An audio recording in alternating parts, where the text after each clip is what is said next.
Welcome to simply Shenba. இன்னைக்கு வந்து அடுப்பில்லா சமையல்ல நம்ம அவுல் இட்லி எப்படி செய்யலாங்கிறதாங்க பார்க்க போறோம்.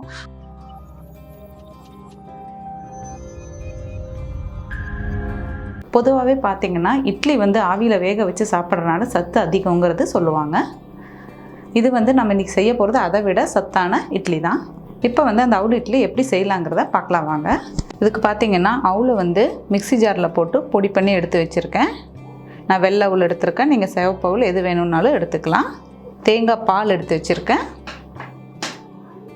கேரட் துருவல் கொஞ்சம், உப்பு.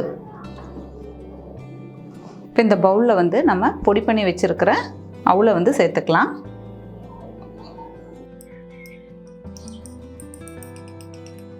தேவையான அளவு உப்பும் சேர்த்துக்கலாம்.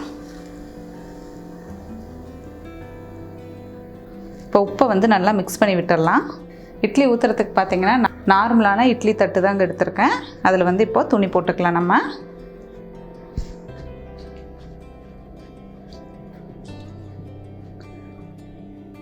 நார்மலாக வந்து நம்ம இட்லி எப்படி ஊற்றுவோமோ அதே மாதிரி தாங்க. என்ன நம்ம இது வந்து வேக வைக்க போகிறது கிடையாது. இப்போ இதில் வந்து கொஞ்சம் கேரட் துருவல் சேர்த்துக்கலாம்.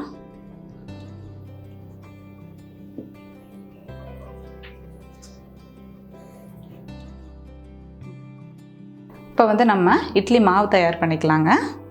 இப்போ இந்த அவுல் பொடியில் நம்ம கொஞ்சம் கொஞ்சமாக தேங்காய் பால் சேர்த்து மிக்ஸ் பண்ணிக்கலாம்.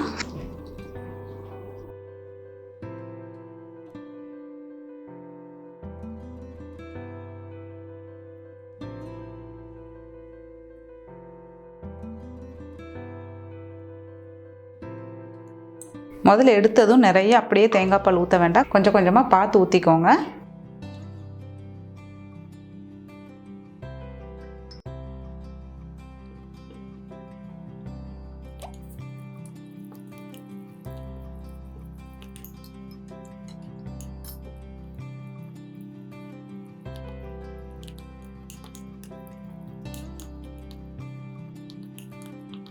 ஊற்றிக்கலாங்க. இப்போ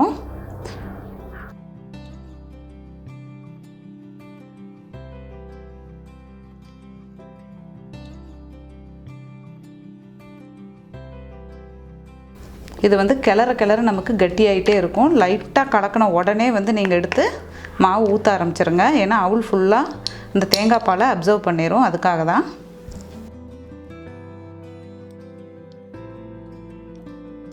இட்லி தட்டில் வந்து ஊற்றியாச்சுங்க. இதை வந்து நம்ம இப்போது அடுப்பில் வச்சு வேக வைக்க போகிறது கிடையாது. இப்படியே ஒரு 10 நிமிஷம் மூடி வச்சிடலாம். இது ஒரு 10 நிமிஷம் இப்படியே இருக்கட்டுங்க. இப்போ வந்து இந்த இட்லிக்கு தேவையான சட்னியை நம்ம ரெடி பண்ணிக்கலாம். எப்படி அடுப்பில்லாத இட்லி செஞ்சோமோ அதே மாதிரி தாங்க இதுவும் வந்து அடுப்பில்லாத சட்னி. இதுக்கு பார்த்திங்கன்னா சின்ன வெங்காயம் ஒரு 5 தொளிச்சு வச்சுருக்கேன், ஒரே ஒரு பெரிய தக்காளி. இதை வந்து மிக்சி ஜாரில் சேர்த்துக்கலாம்.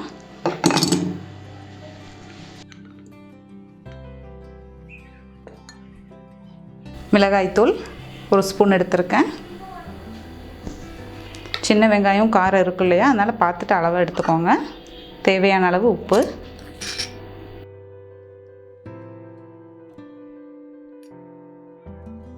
இப்போ இதை வந்து நம்ம அரைச்சி எடுத்துக்கலாம். இப்போ நம்ம அரைச்சி எடுத்தாச்சுங்க. வேறு பாத்திரத்துக்கு மாற்றிக்கலாம். இதை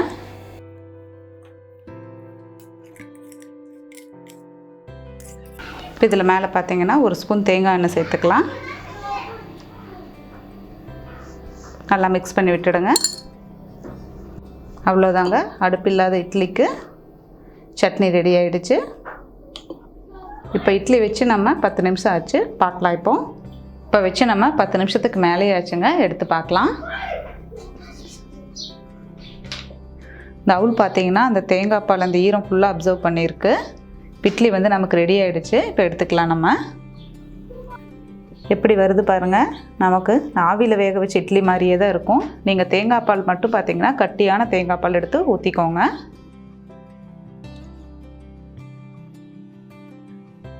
நம்ம ஆவியில் வேக வச்ச இட்லி அதே மாதிரி தான் இருக்கும். பார்க்க நல்லா சாஃப்டாக இருக்குது.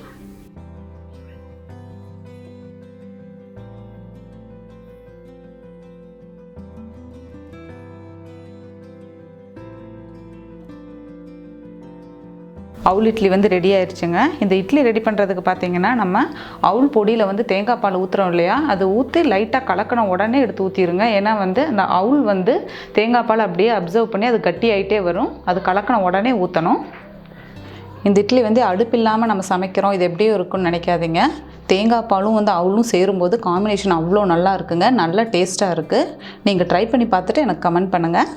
நம்ம பார்த்திங்கன்னா எப்போவுமே வந்து வேக வச்ச இட்லி தோசை தான் வந்து சாப்பிட்றோம். இந்த மாதிரி வேக வைக்காத ரா ஃபுட், அடுப்பில்லாத சமையல், இந்த மாதிரி இதை வந்து நீங்கள் வீக்லி ஒன்ஸாவது ட்ரை பண்ணி பாருங்கள். நம்ம உடல் நல்லா ஆரோக்கியமாக இருக்கும். இந்த ரெசிபி வந்து உங்களுக்கு பிடிச்சிருந்தா உங்கள் ஃப்ரெண்ட்ஸுக்கும் ஷேர் பண்ணுங்கள். இந்த மாதிரி ஹெல்த்தியான ரெசிபீஸ்க்கு சிம்பிளி ஷென்பா சேனலை சப்ஸ்கிரைப் பண்ணாதவங்க சப்ஸ்கிரைப் பண்ணிடுங்க. தேங்க்யூ.